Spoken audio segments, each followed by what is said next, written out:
चांदनी का एनआरसी बंद, कुपोषण से जूझते बच्चे, सिस्टम ने तोड़ी उम्मीदें।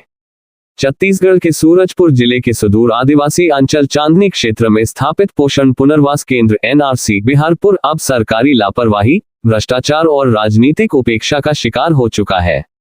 5 फरवरी 2025 को ये केंद्र बिना किसी आदेश, सिर्फ एक व्हाट्सएप मैसेज से बंद कर दिया गया, जबकि 18 जनवरी 2023 को इसकी शुरुआत कुपोषण से लड़ाई की संजीवनी कहकर की गई थी। 132 माताएं अपने गंभीर रूप से कुपोषित बच्चों को लेकर इस केंद्र में रुकी। शासन ने 2250 रुपये की प्रोत्साहन राशि देने की बात की थी, लेकिन आज तक एक भी हितग्राही को 1 रुपया नहीं मिला। उधर एएनएम पार्वती यादव और अन्य कर्मचारियों को 9 महीनों का वेतन भी नहीं दिया गया।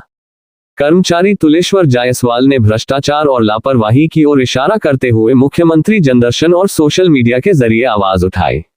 24 मार्च 2025 को उपसरपंच तुलसी जायसवाल ने कलेक्टर को शिकायत दी, पर अब तक न कोई जांच, न कार्रवाई।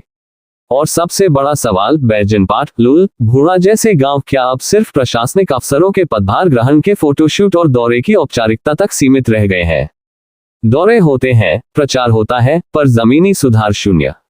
और बड़े नेता भाषणों में तो इन क्षेत्रों में विकास की गंगा बहती है, लेकिन धरातल पर हालात 0 सन्नाटा। कुपोषण, बेरोजगारी और भूख आज भी ज्यों की त्यों। तो अब सवाल जनता का है, एनआरसी क्यों बंद हुआ? वेतन और प्रोत्साहन राशि किसकी जेब में गई? एएनएम पार्वती यादव का भविष्य कौन लौटाएगा? क्या इस मामले में कभी होगी निष्पक्ष जांच? जब तक पुनर्वास केंद्र की बहाली नहीं होती और दोषियों पर कार्रवाई नहीं होती, तब तक ये साफ है, बच्चों की भूख फाइलों में गुम और नेताओं की प्राथमिकताओं से दूर है।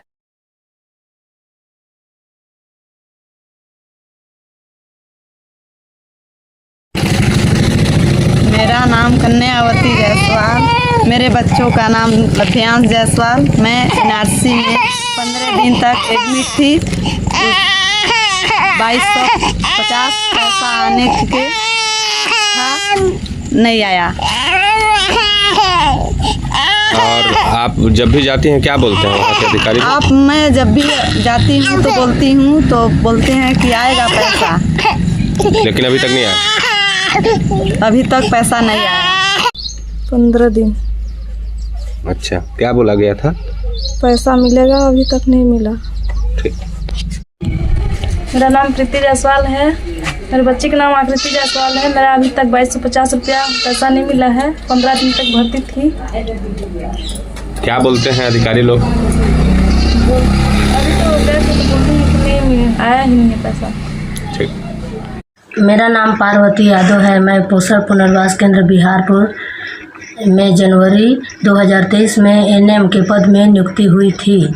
5 फरवरी 2025 को 2 वर्ष पूर्ण होने के बाद व्हाट्सएप मैसेज के माध्यम से पोषण पुनर्वास केंद्र बिहारपुर बंद कर दिया गया और हम लोग 8 महीने का वेतन नहीं मिला है। मेरे किराएदार द्वारा बार बार किराया मांगा जा रहा है। मेरा जब नियुक्ति हुआ था तब मैं 40 साल की थी, आज मेरा 42 साल उम्र हो गया है। आप मुझे कौन नौकरी देगा? मैं कलेक्टर महोदय से मुझे नौकरी प्रदान करने और मेरा 8 महीने का वेतन भुगतान करने के लिए निवेदन कर रही हूँ। धन्यवाद। मैं तुलसी जायसवाल अवंतिकापुर उप सरपंच। मैं 24 मार्च 2025 को आवेदन दिया था। पोषण पुनर्वास केंद्र खोलने के लिए बंद हो गया है, साल भर हो गया और लगभग 150 लोगों का इसमें प्रोत्साहन राशि देना था, जिसे नहीं दिया गया है। एक जिला प्रशासन के द्वारा भारी लापरवाही किया जा रहा है, लेकिन 6 माह बीत गया, अभी तक जांच पड़ताल नहीं हो पाया। अब तक कछुआ के चाल पर, अगर कछुआ था तो 4 राउंड सूरजपुर से बिहारपुर लगा देता, लेकिन जिला प्रशासन के अधिकारी कर्मचारी आज तक जांच नहीं कर पाए। तो बाकी का भरोसा क्या होगा? क्या 150 लोगों का मिलेगा प्रोत्साहन राशि या केंद्र खुलेगा? इसमें अब विश्वास करना मुश्किल हो गया है। अब ज़्यादा कुछ मैं क्या बोलूँ। आप सभी को सादर प्रणाम। मैं तुलेश्वर जायसवाल। ये आप देख सकते हैं सामुदायिक स्वास्थ्य केंद्र बिहारपुर 10 बिस्तरीय एनआरसी पोषण पुनर्वास केंद्र है। ये जिला प्रशासन में महिला बाल विकास एवं स्वास्थ्य विभाग के सहयोग से डीएमएफ मद से इसको संचालित करने के लिए 18 जनवरी 2023 को इसको प्रारंभ किया गया था और हम लोग 17 दिसंबर 2022 को मेरी नियुक्ति हुई थी। मेरे साथ साथ और 5 लोगों का नियुक्ति हुआ था, जिसमें एक जो यहाँ पे कुक थे वो छोड़ के चले गए थे, एक अलग से कुक अटेंडर थे वो थे, एक एएनएम और 2 हम लोग स्टाफ नर्स, एक फीडिंग डेमोन्स्ट्रेटर। टोटल 5 स्टाफ यहाँ पर ड्यूटी कर रहे थे। अचानक से 5 फरवरी को व्हाट्सएप ग्रुप के माध्यम से मैसेज आता है कि आप लोग की सेवा समाप्त कर दी गई है और आप लोग यदि आगे जो भी अपना कार्य करेंगे उसके स्वयं आप लोग जिम्मेदार होंगे। और मैं ये जानना चाहता हूँ जिला प्रशासन से, माननीय कलेक्टर महोदय जी से, कि क्या पिछले 8 महीने का पेमेंट हम लोग को जो नहीं मिला है, वो पेमेंट हम लोग को फरवरी में बंद किया गया, इसके बाद आज फिर 8वां महीना चल रहा है अगस्त का, क्या इस आज़ादी के उत्सव में 15 अगस्त के उपलक्ष्य में क्या हम लोग को ये 8 महीने का सैलरी मिल जाएगा? सवाल दूसरा है कि 132 महिलाएं जो हितग्राही हैं, माताएं जो यहाँ आके 15 से 20 दिन तक रहे हैं, उन माताओं का क्या प्रोत्साहन राशि जो 2250 रुपये होता है वो मिलेगा या नहीं? आज ताला बंद है एनआरसी का। ये भवन जब बनी थी उस समय भी इस भवन में भी कई उतार चढ़ाव देखने को मिले थे। इसमें जो फॉल सीलिंग लगी हुई थी वो भी बंद हुआ था, हम लोग के द्वारा इसका रिपोर्टिंग किया गया था, उसमें भी कोई सुनवाई नहीं हुआ, कोई रिपेयरिंग नहीं हुआ, कोई नल नहीं बना, पूरा ऐसे ही तहस नहस था। इसके बावजूद भी हमने कुछ नहीं कहा कि चलो ठीक है हमारे विभाग की बात है, आज नहीं कल हमको आश्वासन मिलते गया कि हम लोग सुधार इस पर करेंगे, लेकिन ना तो उसका सुधार हुआ, ना तो आने वाला कोई ऐसा लगता है कि चांदनी क्षेत्र के कुपोषित बच्चे अब सुपोषित होने के लिए कोई ऐसा कार्यक्रम नहीं चलाया जा रहा है कि उनको एक न्याय संगत कुछ कार्यक्रम मिल सके।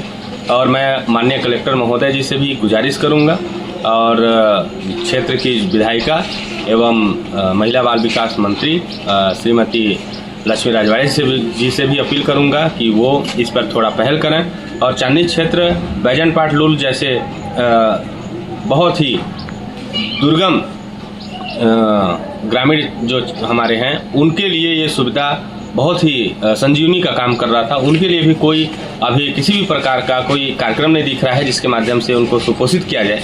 कुपोषित बच्चों के लिए तो एक तरफा बंद ही कर दिया गया। साथ साथ में मैं ये देखा कि जिन बच्चों का यहाँ पे ट्रीटमेंट हुआ और उनको सुपोषित किया गया, उनके माताओं को जिस वादे के साथ बुलाया गया था कि 2250 रुपये मिला है, उसका पैसा कौन कहाँ खा गया ये पता नहीं चल रहा है। और हम लोग का 8 महीने का जो मानदेय है उसको कौन खा गया ये पता नहीं चलता है। इस वजह से हम लोग काफ़ी परेशान हैं। हमारे साथ 4000 की नौकरी करने वाला एक कुक अटेंडर भी है जिसका 9 महीने का किराया भी आज तक नहीं दिया है, उसके किराएदार उसको परेशान करके रखे हैं। एक हमारे साथ महिला थी एनएम जो श्रीमती पार्वती यादव जी, उनका उम्र 40 साल था जब वो इतनी जटिल प्रक्रिया में उनका नियुक्ति हुआ था। इसके बावजूद भी उनको 42 साल की उम्र आज हो गया है, अब वो उनको मौखिक आदेश दे करके कार्यमुक्त कर दिया गया है। अब आप सब लोग बताइए कि उस महिला के साथ कौन खड़ा होगा और कौन सा ऐसा विभाग होगा जो उसको 42 साल ओबीसी हैं, अन्य पिछड़ा वर्ग को 42 साल के बाद कौन सा उनको नौकरी मिलेगा? किसी के पास यदि कोई रास्ता हो तो उस महिला के पास जरूर संपर्क करें और उस महिला को न्याय दिलाएं। और हम लोग के साथ तो अन्याय हुआ ही, साथ ही क्षेत्र की जनता जो कुपोषित बच्चे हैं, खासकर जिनको ये बेनिफिट मिलना चाहिए, उनके लिए एकदम से दरवाज़ा बंद कर दिया गया, जो कि बहुत ही इसका मैं कड़ा निंदा करता हूं। और हम लोग का सैलरी और 132 प्लस 13 पंडो जनजाति लगभग 150 के करीब हैं, इनको कुपोषित जो बच्चे हैं इनके माताओं को प्रोत्साहन राशि 2250 रुपये भी मिले और हमको 8 महीने का सैलरी मिले। मैं बस इतना ही गुजारिश करता हूँ। धन्यवाद, प्रणाम।